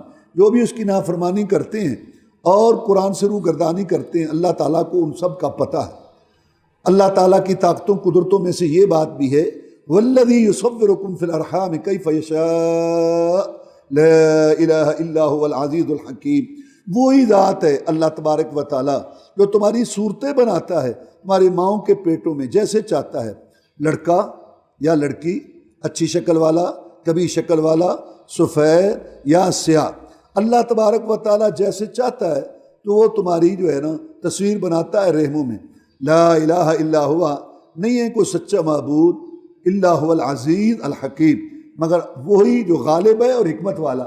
عزیز غالب ہے، طاقت بہت ہے، لیکن حکیم ہے، طاقت حکمت کے مطابق استعمال کرتا ہے۔ هو الذی انزل علیک الکتاب منہ آیات محکمات هو الذی انزل علیک الکتاب منہ آیات محکمات ہن ام الکتاب واخر متشابہات فاما الذین فی قلوبہم زیغ فیتبعون ما تشابہ منہ ابتغاء الفتنة وابتغاء تأویلہ وما يعلم تأویلہ الا اللہ والراسخون فی العلم یقولون آمنا بہ کل من عند ربنا وما يذکر الا اولو الالباب۔ اللہ تعالیٰ نے نازل کیا آپ پر ہے محمد صلی اللہ علیہ وسلم کتاب کے 2 حصے ہیں، اس میں سے کچھ آیات ہیں محکم ٹھوس، ہننا وہ ام الکتاب اصل کتاب ہے، وخر متشابہات کچھ آیات ہیں متشابہات مشتبہ، ان کا معاملہ اور ان کا معنی ہر ایک کے لیے واضح نہیں ہے، بس وہ لوگ جن کے دلوں میں ٹیڑھا پن ہے وہ پیچھے لگتے ہیں ان آیات کے جن کا مفہوم سب کے لیے واضح نہیں ہے، طلب کرتے ہیں اس کے اندر فتنہ اور طلب کرتے ہیں اس کی تعویل اپنی مرضی کے مطابق، اور نہیں جانتا ان کی تعویل تفسیر کو سوائے اللہ تعالیٰ کے۔ لیکن جو علمی طور پر رسوخ رکھنے والے لوگ ہیں وہ ایسا نہیں کرتے، وہ کہتے ہیں آمنا بھی، ہم ان پر ایمان لائے، محکمات پر بھی اور متشابہ آیات بھی، کل من عند ربنا، یہ سارا کا سارا قرآن جو ہے، سارے کا سارا قرآن جو ہے ہمارے رب کی طرف سے ہے، ما یذکر الا اولو الالباب، اور نئی نصیحت حاصل کرتے اس کے متعلق مگر عقل والے لوگ۔ قرآن مجید کے اندر جو ٹھوس احکام ہیں، یہ کرو یہ نہ کرو، یہ محکم چیزیں ہیں جو اللہ تبارک و تعالیٰ نے اتاری، کچھ متشابہ ہیں، مثلا حروف مقطعات سورتوں کے شروع میں اللہ تبارک و تعالیٰ نے جو آخرت بنائی اور اس کے اندر جو برزخ کے اندر یا جو جنت جہنم ہے اس کے متعلق، فرشتوں کی حقیقت، اللہ کی صفات جو ہے نا ان کا معنی واضح ہے، اللہ کی صفات جو ہیں سمیع علیم بصیر اللہ کریم، یہ واضح ہے، لیکن ان کی کیفیت مشتبہ، کیفیت کا پتہ نہیں۔ اب جو لوگ جن کے دلوں میں ٹیڑھا پن ہے، بے دینی، وہ ان چیزوں میں پڑھیں گے، فرشتوں کی کیا حقیقت ہے، وہ جنت کیسے ہوگی، پھر اللہ کیسے ہے، پھر اس کی صفتیں کیسے ہیں، پھر تو ان معاملات کے اندر وہ پڑھتے ہیں اور اس کے اندر الجھاتے ہیں لوگوں کو، مقصد ان کا ہوتا ہے قرآن سے دور کر، اور یہ وہ چیزیں ہیں جن کا عام لوگوں سے اس کا تعلق نہیں ہے، روز مرہ جو زندگی ہے اس کے ساتھ، اور جن چیزوں پر عمل کرنا ہے وہ واضح ہیں تمہارے لیے۔ اس کے بعد اللہ تعالیٰ نے یہ دعا کی تلقین کی کہ ربنا لا تزغ قلوبنا بعد اذ ہدیتنا وہب لنا من لدنک رحمہ انک انت الوہاب، اے رب ہمارے نہ ٹیڑھا کیجیے ہمارے دلوں کو بعد اس کے کہ آپ نے ہدایت دی ہمیں، اور ہمیں دیجیے اپنی طرف سے رحمت، بے شک آپ ہی بہت زیادہ عطا کرنے والے ہیں۔ ربنا انک جامع الناس لیوم لا ریب فیہ ان اللہ لا یخلف المیعاد، اے رب ہمارے بے شک تو ہی جمع کرنے والا ہے لوگوں کو ایسے دن میں جس میں شک نہیں ہے، یعنی قیامت کا، بے شک اللہ تعالیٰ نہیں مخالف کرتا اپنے وعدے کے، اللہ کا جو وعدہ ہے وہ پورا ہو کر رہتا ہے۔ ان آیات کے اندر اللہ تعالیٰ نے حجت قائم کی اور عذر ختم کر دیا لوگوں کے لیے کہ اللہ نے رسول بھیجے اور کتابیں نازل کی، اس کے بعد کسی کے لیے کوئی حجت نہیں ہے، کوئی دلیل نہیں کہ جو مجھے تو پتہ نہیں چلا تھا۔ اللہ تعالیٰ کا علم کمال ہے، اللہ تبارک و تعالیٰ ساری مخلوق کا احاطہ کرنے والا ہے، اس سے کوئی چیز جو ہے وہ پوشیدہ نہیں ہے زمین و آسمان میں، وہ ظاہر ہو یا وہ باطن میں ہو۔ آیات میں یہ بھی بات بیان ہوئی ہے کہ جو راسخین فی العلم ہیں، جو اللہ تبارک و تعالیٰ کی کتاب اور رسول اللہ صلی اللہ علیہ وسلم کی سنت اس کا جو علم رکھتے ہیں، وہ تفسیر کریں گے جو متشابہ آیات ہیں ان کے ساتھ جو محکم آیات کو سامنے رکھ کے وہ اس کی تفسیر بتائیں گے، اور اللہ تبارک و تعالیٰ پر ایمان رکھنے والے ہیں سارے لوگ۔ اور پھر ان کے اندر یہ بھی مشروع ہے کہ اللہ تعالیٰ سے دعا کرو اور سوال کرو ثابت قدمی کا، اور بھلائی ہر معاملے کے اندر، خاص طور پر فتنوں کے وقت اور جب لوگ خواہشات کے پیچھے لگے۔ ان الذین کفروا لن تغنی عنہم اموالہم ولا اولادہم من اللہ شیئا وَأُولَئِكَ هُمْ وَقُودُ النَّارِ، بے شک جو لوگ کافر ہوئے نہیں فائدہ دیں گے ان کو ان کے مال اور نہ ان کی اولادیں اللہ تعالیٰ سے کچھ بھی، اور یہی لوگ جہنم کا ایندھن ہیں۔ كَدَأْبِ آلِ فِرْعَوْنَ وَالَّذِينَ مِن قَبْلِهِمْ كَذَّبُوا بِآيَاتِنَا، آل فرعون کی عادت کی طرح اور ان لوگوں کی عادت کی طرح جو پہلے گزرے، انہوں نے بھی جھٹلایا ہماری آیات کو، جیسے پہلے لوگوں نے ہماری آیات کو جھٹلایا ایسے ان لوگوں نے بھی جھٹلایا۔ فَأَخَذَهُمُ اللَّهُ بِذُنُوبِهِمْ، بس پکڑ لیا اللہ تعالیٰ نے ان کو ان کے گناہوں کے سبب، وَاللَّهُ شَدِيدُ الْعِقَابِ، اور اللہ تعالیٰ سخت عذاب والا ہے۔ قُلْ لِلَّذِينَ كَفَرُوا سَتُغْلَبُونَ وَتُحْشَرُونَ إِلَىٰ جَهَنَّمَ وَبِئْسَ الْمِہَادُ، کہہ دیجئے نبی ان لوگوں کو جنہوں نے کفر کیا، ان قریب تم مغلوب ہوگے اور کٹھے کیے جاؤ گے جہنم کی طرف، برا ہے ٹھکانہ جہنم۔ اس سے مراد مدینہ کے یہودی ہے۔ یہ مدینہ کے اندر یہودی آباد تھے 3 قبائل کی شکل میں، بنو قریظہ، بنو نذیر، بنو قینقاع، اور پھر یہ اللہ کی بات پوری ہوئی، بنو نذیر، بنو قینقاع اپنے کرتوتوں کی وجہ سے جلا وطن ہوئے اور بنو قریظہ بدعہدی کی وجہ سے قتل ہوئے۔ قد کان لکم آیۃ فی فئتین التقطا فئۃ تقاتل فی سبیل اللہ واخری کافرہ یرونہم مثلیہم رأی العین واللہ یؤید بنصرہ من یشاء ان فی ذلک لعبرۃ لأولی الابصار۔ اس آیت کے اندر غزوہ بدر کی طرف جو ہے نا اشارہ ہے اور اس کا بیان ہے۔ یہ 2 ہجری کے اندر یہ مارکہ ہوا۔ اللہ تعالیٰ ارشاد فرماتے ہیں تحقیق تمہارے لیے نشانی ہے ان 2 گروہوں میں جو آپس میں ملے تھے لڑنے کے لیے۔ ایک گروہ تو لڑ رہا تھا اللہ کی راہ میں اور دوسرا گروہ کافر تھا۔ یرونہم دیکھتے تھے وہ مسلمان ان کافروں کو مثلہم اپنے سے دگنا، رأی العین آنکھ کا دیکھنا۔ مسلمانوں کی تعداد تھی 313 اور کافر تھے 1000۔ اللہ تعالیٰ مسلمانوں کو کافر دگنا دکھا رہے تھے، یعنی 600 کے قریب۔ اگر ان کو 1000 نظر آتے مسلمانوں کو تو شاید مسلمان گھبرا جاتے، تو اللہ تعالیٰ نے کافر دکھائے ان کی تعداد سے دگنے۔ تو یہ تو مسلمانوں نے سمجھا کہ ٹھیک ہے، پھر جو ہے نا یہ ایک ایک کو 2 آئیں گے، یہ تو مسئلہ ٹھیک ہے۔ تو اس وجہ سے اللہ تعالیٰ نے ان کو یہ دکھایا رأی العین، بالکل آنکھ کا دیکھنا، یہ نہیں کہ ایسے، بالکل ان کو ایسے نظر آ رہے تھے اپنے سے دگنا۔ لیکن یہ اس وقت ہے کہ جب یہ پہلے لڑائی سے پہلے، اور جب لڑائی شروع ہوئی اور جب یہ لڑے تو پھر اللہ تبارک و تعالیٰ نے مومنوں کو کافروں کو بہت زیادہ تعداد میں دکھایا، ان کو بہت زیادہ تعداد میں، اور پھر ساتھ فرشتے بھی تھے۔ واللہ یؤید بنصرہ من یشاء، اور اللہ تعالیٰ مدد کرتا ہے اپنی نصرت کے ساتھ جس کی چاہتا ہے۔ بے شک اس کے اندر لعبرۃ لأولی الابصار، ان فی ذلک لعبرۃ لأولی الابصار، بے شک اس کے اندر البتہ سبق ہے بصیرت رکھنے والوں کے لیے کہ 313 نے بچھاڑ دیا 1000 کو، چھکے چھڑا دیے ان قریش کے جن کے سامنے کوئی کھڑا نہیں ہوتا تھا، بڑے بڑے جدی پشتی لٹیرے ڈاکو بہادر جب قریش کا قافلہ دیکھتے تو کنی کترا کے گزر جاتے، بابا قریش ہیں قریش۔ ان کے سامنے مدینہ کے کاشتکار کھڑے ہو گئے ان کی آنکھوں میں آنکھیں ڈال کر، اور 313 نے 1000 کے چھکے چھڑا دیے۔ اس میں بہت بڑی عبرت، اس لیے اس کو یوم الفرقان کہا گیا، فیصلے کا دن۔ زُيِّنَ لِلنَّاسِ حُبُّ الشَّهَوَاتِ مِنَ النِّسَاءِ وَالْبَنِينَ وَالْقَنَاطِيرِ الْمُقَنطَرَةِ مِنَ الذَّهَبِ وَالْفِضَّةِ وَالْخَيْلِ الْمُسَوَّمَةِ وَالْأَنْعَامِ وَالْحَرْثِ ذَلِكَ مَتَاعُ الْحَيَاةِ الدُّنْيَا وَاللَّهُ عِندَهُ حُسْنُ الْمَآبِ۔ اللہ تعالیٰ نے دنیا کی حالت بیان کی کہ لوگوں کے لیے شہوات جو ہے نا یہ مزین کر دی گئی اور ان کی محبت ہے، یعنی لوگوں کے دلوں میں شہوات کی بڑی محبت ہے۔ شہوات مثلا عورتیں، بیٹے، خزانے جمع کیے ہوئے، سونا، چاندی اور نشان زدہ گھوڑے یہ عمدہ ہوتے ہیں، اور چپائے اور کھیتی، یہ چیزیں لوگوں کو بہت اچھی لگتی ہیں۔ یہ سامان ہے دنیا کی زندگی کا، اور اللہ کے پاس جو ہے نا وہ اچھا ہے ٹھکانہ۔ صرف انہی میں انسان جو ہے نا وہ مستمر یا مگن نہ ہو جائے۔ ٹھیک ہے یہ ضرورت کی چیزیں جائز ذرائع سے ان کو جو حاصل کرو ٹھیک ہے، لیکن اصل نظر تمہاری آخرت پر رہنی چاہیے۔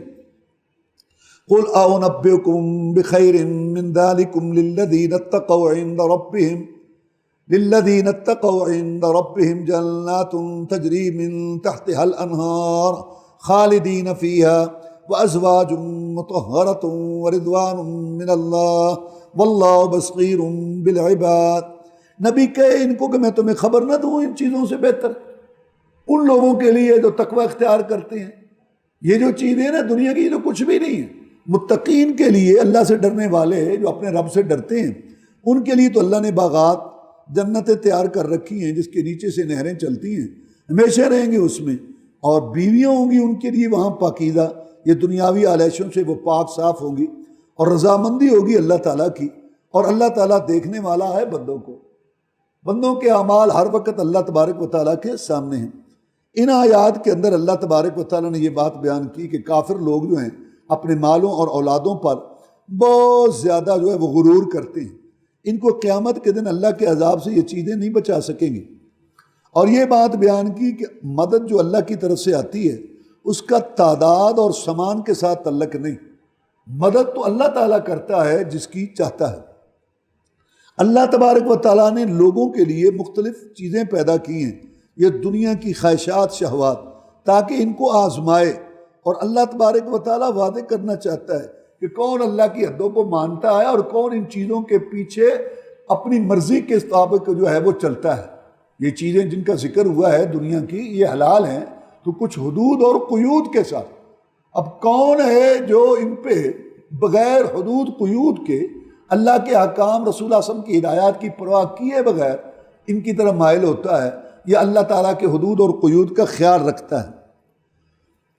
اور ان میں یہ بھی بیان ہے کہ دنیا کی ساری نعمتیں اور لذات تھوڑی ہیں اور فنا ہونے والی ہیں، ان کا آخرت کی نعمتوں کے ساتھ مقابلہ نہیں کیا جا سکتا، کیونکہ آخرت کی نعمتیں ان سے بہتر ہیں اور ہمیشہ رہنے والی ہیں۔ الذين يقولون ربنا اننا آمنا فاغفر لنا ذنوبنا وقنا عذاب النار۔ پیچھے ذکر ہوا تھا نا جنات کا، تو آگے اللہ بیان کر رہے ہیں کہ جنتی یہ لوگ ہیں جو کہتے ہیں کہ اے رب ہمارے، بے شک ہم ایمان لائے، بس تو ہمیں معاف کر دے ہمارے گناہ اور بچا ہمیں جہنم کے عذاب سے۔ الصابرین والصادقین والقانتین والمنفقین والمستغفرین بالاسحار، صبر کرنے والے ہیں نیکیاں کرنے میں، گناہوں سے بچنے میں، اور جو ان کے جسم میں اور مال میں تکالیف آتی ہیں، اور سچ بولنے والے ہیں، اور فرمانبرداری اختیار کرنے والے ہیں، اور خرچ کرنے والے ہیں، اور سحری کے وقت بخشش مانگنے والے۔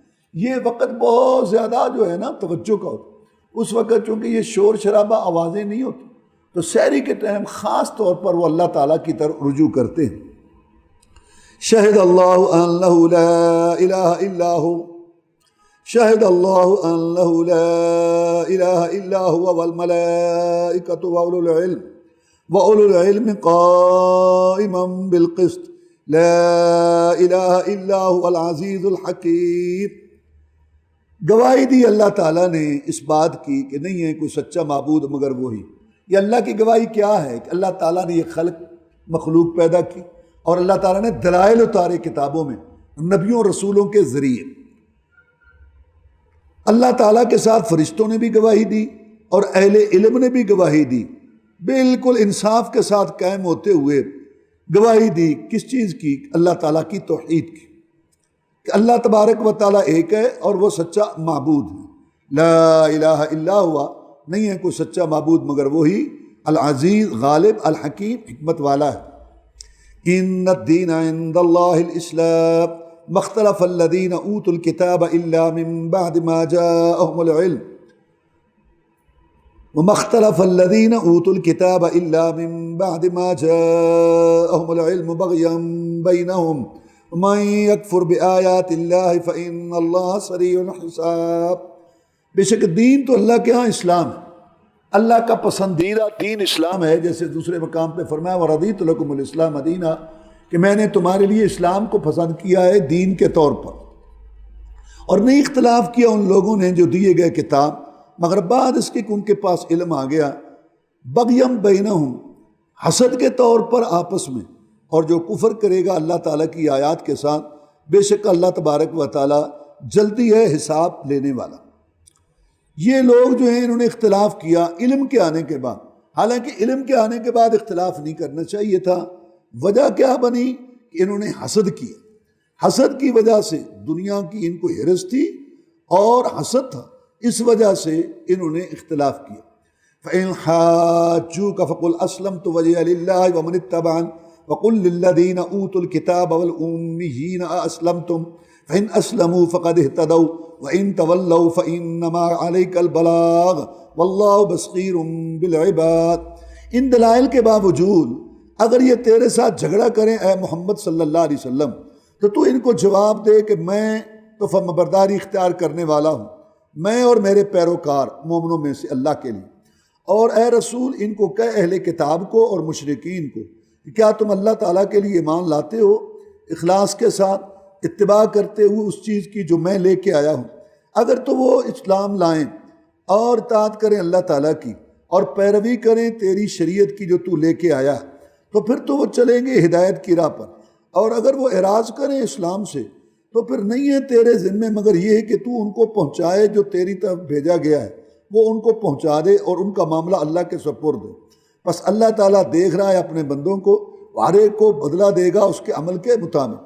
یعنی رسول تیرے ذمے تو پہنچانا ہے، آپ سے یہ نہیں پوچھا جائے گا کہ یہ عمل انہوں نے کیوں نہیں کیا، آپ سے یہ نہیں پوچھا جائے گا کہ یہ ایمان کیوں نہیں لائے، آپ کے ذمے تو پہنچانا، وہ آپ نے پہنچا دیا، باقی اللہ سب دیکھ رہا ہے کہ یہ کیا کر رہے ہیں۔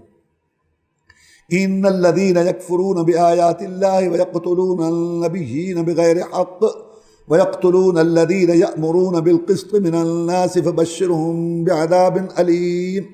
یہ لوگ جو کافر ہیں نا، اللہ کی آیتوں کے ساتھ انکار کرتے ہیں اور جو اللہ نے حجتیں نازل کی ہیں، اور ان کا اگلا جرم یہ ہے کہ یہ قتل کرتے ہیں نبیوں کو ناحق، ظلم کو اور زیادتی کے طور پر، حتیٰ کہ ان لوگوں کو بھی قتل کرتے ہیں جو عدل و انصاف کا حکم دیتے ہیں لوگوں میں سے، اور وہ اچھائی کا حکم کرنے والے ہیں، برائی سے روکنے والے ہیں، یہ ان کو بھی قتل کرتے ہیں۔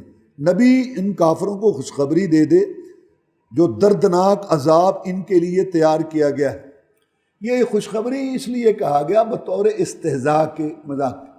جیسے جو بعض لوگ جو ہے نا، وہ جب وہ قیدی کو لے کے جاتے ہیں نا تو اس کو کہتے ہیں آ تینو نانکا گھر وکھائیے، آ تیری مہمانی کریے۔ تو اصل مسئلہ یہ نہیں ہوتا کہ ان کی واقعی مہمانی ہوتی ہے۔ جو قرآن میں جب اللہ تعالیٰ فرماتے ہیں نا کہ پیارے پیغمبر صلی اللہ علیہ وسلم خوشخبری دے ان کو دردناک عذاب کی، یہ بطور استہزاء کے اور تحکم کے۔ اولئک الذین حبطت اعمالہم فی الدنیا والآخرہ وما لہم من ناصرین۔ یہی لوگ ہیں کہ ان کے اعمال ضائع ہو گئے دنیا اور آخرت میں۔ اگر ان کے کوئی عمل تھے بھی تھے نا دنیا میں تو وہ باطل ہیں، ان کا کوئی فائدہ نہیں ہوگا نہ دنیا میں نہ آخرت میں۔ کیوں؟ کیونکہ یہ ایمان نہیں لائے۔ وما لہم من ناصرین، اور ان کے لیے کوئی مدد کرنے والا نہیں ہوگا اللہ سے جو ان سے عذاب کو دور کرے۔ ان آیات کے اندر اللہ تبارک و تعالیٰ نے یہ بات بیان کی کہ گناہوں کا کفارہ ہوتا ہے جو ہے نا، وہ اس وجہ سے کہ انسان اللہ پر ایمان لائے اور اتباع پیروی کرے اس چیز کی جو رسول لے کے آیا صلی اللہ علیہ وسلم۔ یہی ایک ذریعہ ہے گناہوں کے کفارے کا اور جہنم سے بچنے کا۔ اور ان آیات میں یہ بھی بیان ہوئی ہے بات کہ سب سے بڑی گواہی حقیقی تو اللہ تبارک و تعالیٰ کی ہے کہ اللہ تبارک و تعالیٰ کی الوہیت اور اللہ ایک ہے۔ یہی وجہ ہے کہ اللہ تعالیٰ نے خود بھی اس کی گواہی دی کہ میں ایک ہوں، فرشتوں نے بھی گواہی دی اور اہل علم نے بھی گواہی دی۔ ان آیات میں یہ بھی بیان ہوا ہے کہ یہ حسد اور بغض، ظلم، یہ بہت بڑے اسباب ہیں جھگڑے کے اور حق سے دور رہنے کے۔ الم تر الی الذین اوتوا نصیبا من الکتاب یدعون الی کتاب اللہ یحکم بینہم ثم یتولی فریق منہم وہم معرضون۔ کیا آپ نے نہیں دیکھا ہے نبی یہودیوں کو جن کو ہم نے دی تھی تورات کا علم ان کو حصہ دیا گیا تھا اس میں، اور ایسی نشانیاں موجود تھیں، ایسے دلائل موجود تھے جو تیری نبوت پر دلالت کرتے ہیں۔ جب ان کو بلایا جاتا ہے نا کہ رجوع کرو اللہ کی کتاب تورات کی طرف، کہ اس کے اندر یہ بات موجود ہے کہ محمد صلی اللہ علیہ وسلم سچا رسول ہے، تاکہ وہ فیصلہ کرے ان کے درمیان اس چیز میں جس میں اختلاف کیا انہوں نے۔ پھر جاتا ایک فریق ان علماء اور رؤساء سرداروں میں سے، اور وہ اعراض کرنے والے ہوتے ہیں اللہ تعالیٰ کے حکم سے جب وہ نہیں موافق ہوتا ان کے خواہشات، جب اللہ کا حکم ان کی خواہشات کے موافق نہیں ہوتا تو اس سے وہ اعراض کرتے ہیں، اور وہ یہ گمان کرتے ہیں کہ یہ اتباع کر رہے ہیں ہم۔ اللہ تبارک و تعالیٰ نے فرمایا کہ اگر یہ تورات پر عمل کرتے تو پھر بہت جلد رجوع کرتے جو کچھ تورات میں ہے اس کی طرف۔ تورات میں کیا ہے؟ محمد صلی اللہ علیہ وسلم سچے رسول ہے، اس پر ایمان لاؤ، اور یہ آخری رسول ہے۔ ان کی کتاب کے اندر یہ بات موجود ہے۔ ذالک بانہم قالوا لن تمسنا النار الا ایاما معدودات وغرہم فی دینہم ما کانوا یفترون۔ یہ حق سے اعراض اس لیے کرتے ہیں، پیچھے ہٹتے ہیں، کیونکہ ان کو دعویٰ کرتے ہیں کہ ہمیں نہیں چھوئے گی آگ مگر چند دن۔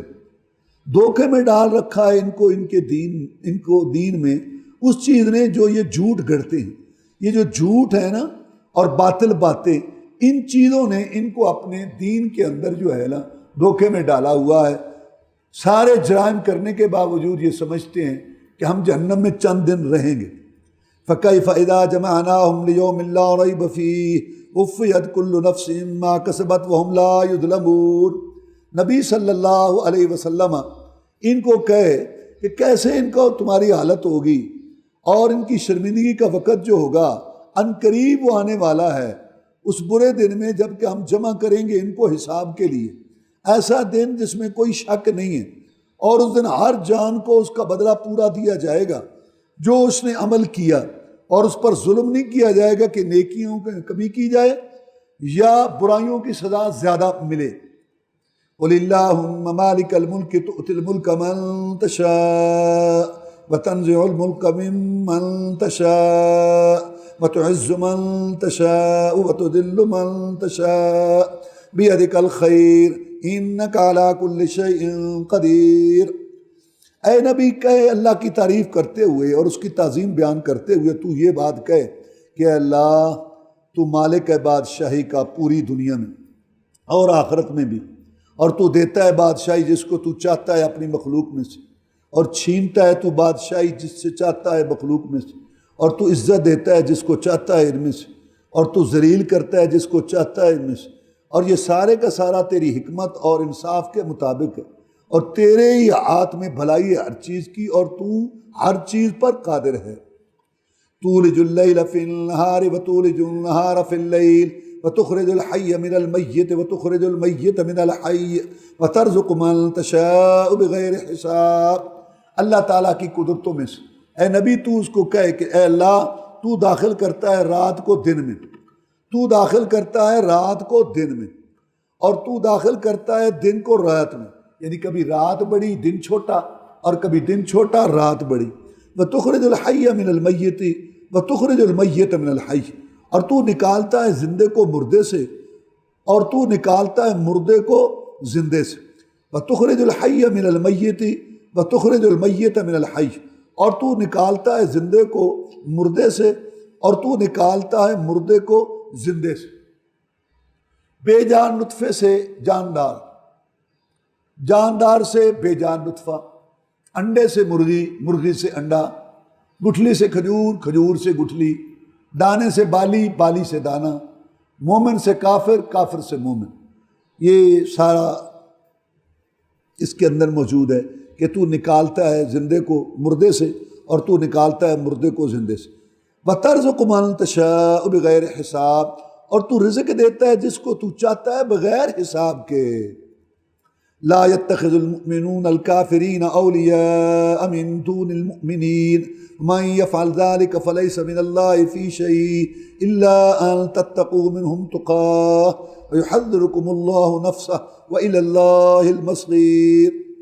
نہیں بنانا چاہیے مومنوں کو کافروں کو دوست، مومنوں کو چھوڑ کر، مومن مومنوں کو چھوڑ کر کافروں کو دوست نہ بنائے، کافروں کے ساتھ دوستی نہیں ہونی چاہیے۔ اگر تم اللہ پر ایمان رکھتے ہو تو اللہ کے دشمنوں سے تمہاری دوستی نہیں ہونی چاہیے۔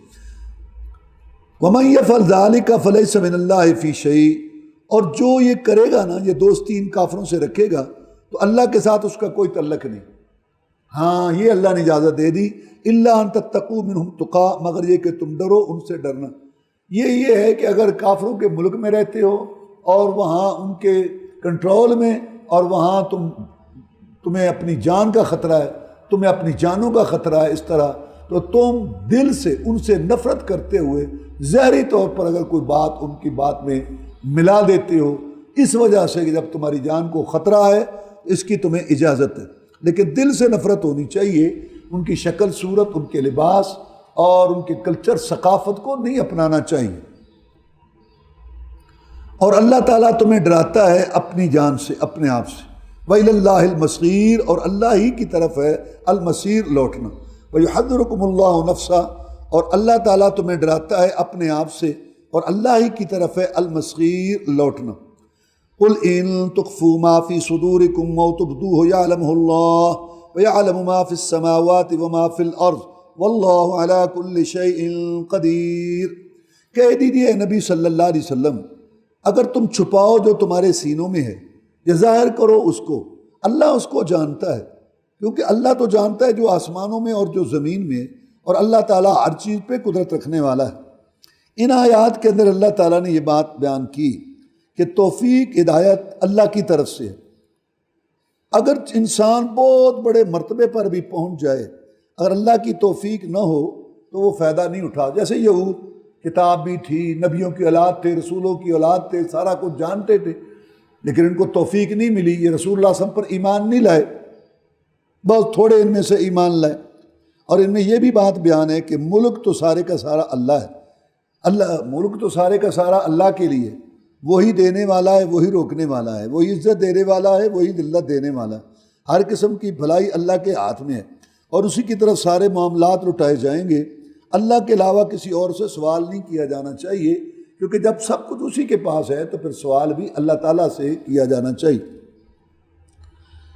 ان آیات کے اندر یہ بھی بیان ہے کہ کافروں کے ساتھ دوستی رکھنی بہت خطرناک ہے، کیونکہ اللہ تعالیٰ نے دھمکی دی ہے کہ جو کافروں سے دوست رکھے گا میرا اس سے کوئی تعلق نہیں، اور اس کا میرے ساتھ کوئی تعلق نہیں۔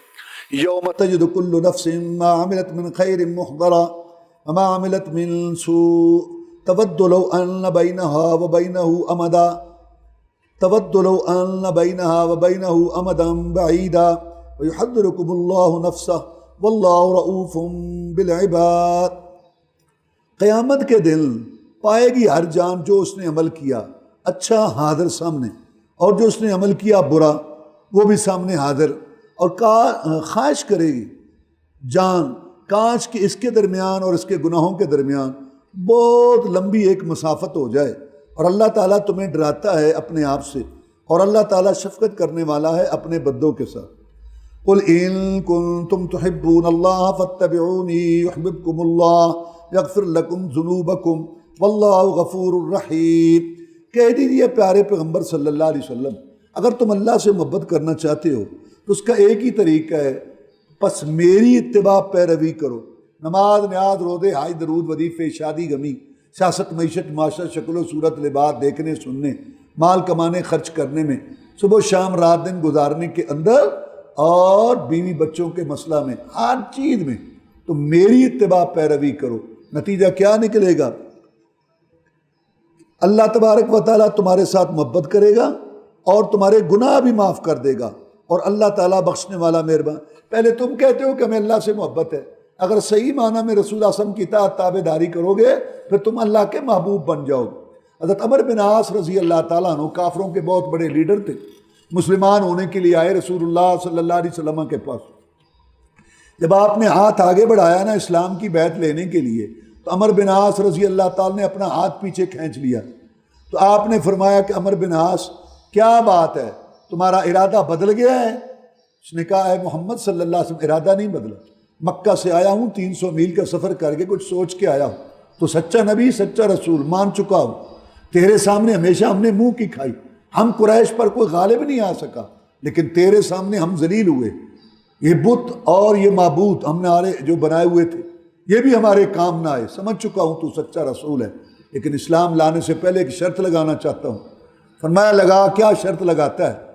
کہنے لگا کہ اے محمد صلی اللہ علیہ وسلم، تو اللہ کا رسول، تو اللہ تعالیٰ کا رسول، میں نے تیری مخالفت کی، شرک کفر کا جھنڈا اٹھا کے احد اور خندق کے اندر تیرے مقابلے کیے، اب مجھے شرم آتی ہے، رجسٹر جو بھرے ہوئے گناہ ان کا کیا بنے گا؟ اگر میں اسلام لاؤں اور تیری اطاعت تابع داری اختیار کر لوں اور وہ معاف ہوتے ہیں تو پھر تو ٹھیک ہے، اگر وہ معاف نہیں ہوتے تو فائدہ۔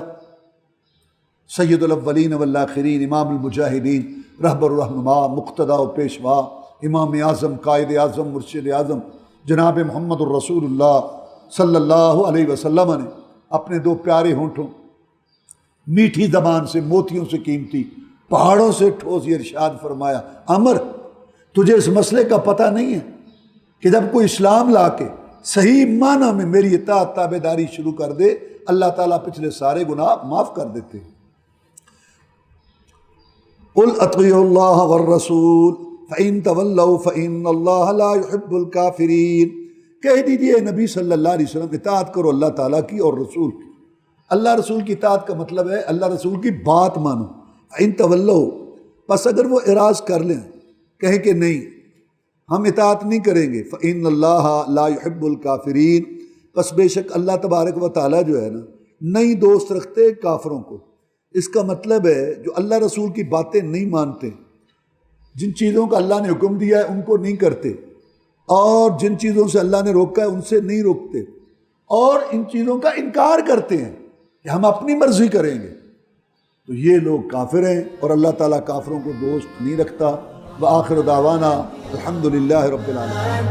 ساعدني يا رحمن اشرح صدري قرآن املأ قلبي قرآن واسق حياتي قرآن. رحمن